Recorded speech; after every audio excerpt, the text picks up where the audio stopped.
Her uşak bir çiçektir, gülümseyir güneşe.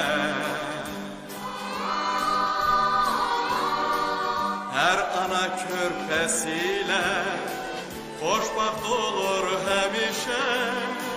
Dolsun gülüşleriyle koy yakınlar uzaklar, dünyanın her yerinde hoşbaht olsun uşaklar.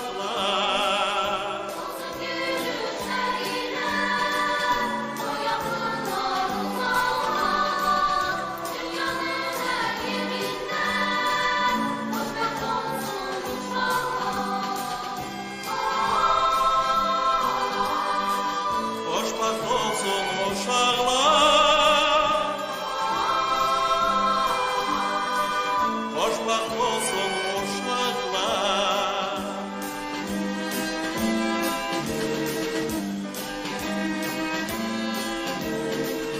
Geleceğe yol açan ayak izleri olsun. Her eve ışık saçan körpe gözlerim olsun. Dolsun gülüşleriyle koy yakınlar uzaklar, dünyanın her yerinde hoşbaht olsun uşaklar.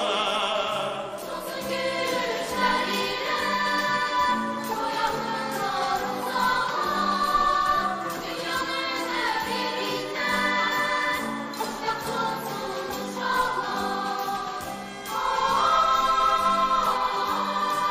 Hoşbaht olsun uşaklar, hoşbaht olsun uşaklar.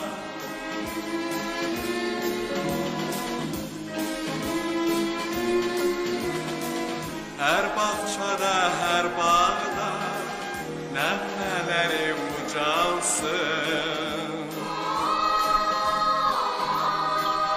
Boyatıp bu torpağda çaballarsın, kocalsın.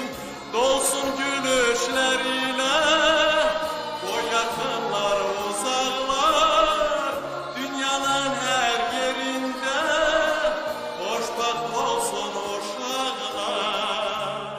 Gülüşleriyle koy yakınlar uzaklar, dünyanın her yerinde hoşbaht olsun uşaklar.